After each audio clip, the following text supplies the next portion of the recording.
Value doesn't like what they did. They did have a lot of 6th and 7th rounders that they quote unquote reached on. But as we know, I don't care as much about reaching on a 6th or 7th round player. But out of their, 7 players that they drafted, only one of the players was viewed as a steal, and that was Mike Frazier, not until the 5th round. So talk to us a little bit about the Detroit Lions draft class. The big issue I have here is Tyleik Williams in the 1st round, who it's maybe a slight reach. The value is not great, but it has to do with the position that you're addressing.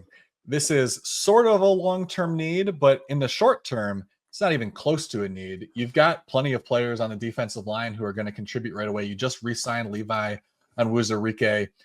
He's going to be backing up DJ Reader, potentially replacing DJ Reader as early as next season. But you also have Aleem McNeil there.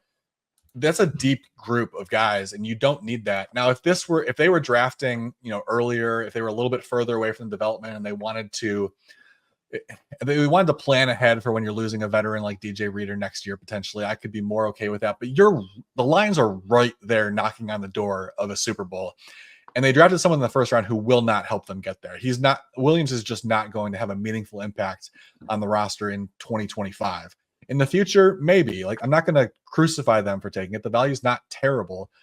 But when you're this close and your fan base has waited this long, I really feel like you gotta take a bigger swing. This is a scenario where I'd be okay with a team reaching a little bit more to bring in someone at a more impact position, to fill a need at a very specific spot, someone that's going to help you get over the hump, or even just to take a position group, go get another weapon at wide receiver. It's not a need, but adding depth to that group could potentially help take you over the top. And Tyleik Williams doesn't do that. Tate Ratledge in the 2nd round offensive guard, he's the one player from this draft class who probably does help right away.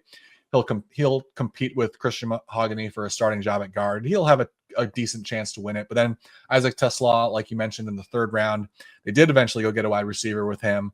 But he's a developmental guy. He didn't get a lot of opportunities at Arkansas. Looked like a pretty interesting, bigger receiver who produces after the catch, almost a tight end hybrid. He's pretty big for a wide receiver, and the way he runs, maybe a little bit of a Brock Bowers-ish type in the way he's a bigger guy who produces after the catch. But again, it's not someone that's going to help right away. He's more of a developmental guy. So my issue is to be a Super Bowl contender and you only got one guy in Tate Ratledge who might win a starting job and help you right away. That's disappointing. Even if the draft class a few years from now looks okay, I want to see a Super Bowl a team that's knocking on the door of the Super Bowl to do something that's going to help them get over the hump.